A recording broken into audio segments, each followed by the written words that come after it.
اوس ګوره زه ودې ته وایم چې ګوره دا تبلیغ کې څوک ولاړ سي په چله کې په 4 میاشت کې دو خوا چې راسي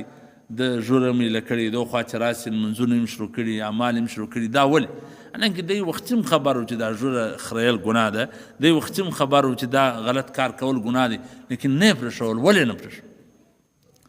یعنی الله هغه چاته هدایت کوي دی نه چې څوک خبر دی الله هغه ته هدایت کوي خبر خو ګرځي دا یهودیان هم ګرځي خبر و عیسایان هم ګرځي خبر و دا د مکې مشرکان هم په دې پوه چې دا د الله نبي دی په دا هر څه باندې دوی پوه وله لیکن دا هدایت ولې نه ورته نصیب کړي نو هدایت الله هغه چاته کوي من اتبع رضوانه چې څوک دا وغواړي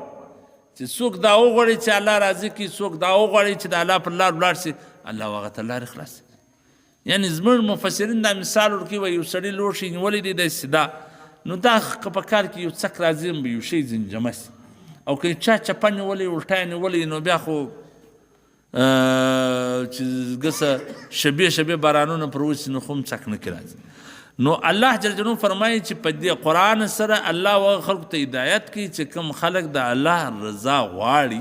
کوم خلک د الله پر لاره تګ غواړي سبل السلام هغه ته د سلامتي لارې ورخلاصي ويخرج من الظلمات الى النور هغه د تیارو سره باسي د رڼاو طرف ته باذن په خپل اذن سره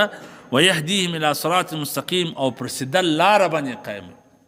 په خبره مثال خلاص اوس ګوره دا یو غټ مثال دی چې یو څوک نه غواړي چې دی پر سمه لار ولاړ شي څوک نه غواړي چې دی پر هدایت باندې راسي څوک نه غواړي چې دی د الله اتباع وکړي نو بس الله خو په زوره نه راکړي لیکن که څوک وغواړي اوس ګوره ما مثال درکړي چې یو سړی په تبلیغ کې ولاړ سي دو خوا چې راشي په سروزه کې هم دی بدل سوی یعنی دی په چله کې بدل سوی دی په 4 میاشت کې بدل سوی روینیان چرسان غله ډاکوګان څنګه خلک الله په دې تبلیغ کې اصلاح کړي یعنی د دې وجه څه ده د دې وجه دا ده چې دا سړی بستره واخیستله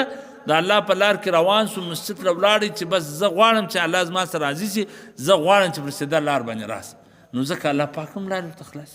څوک غواړي الله پر لار باندې تګ نو الله خو لارې ورته خلاصوي په خبره مې سر خلاص و که نه سو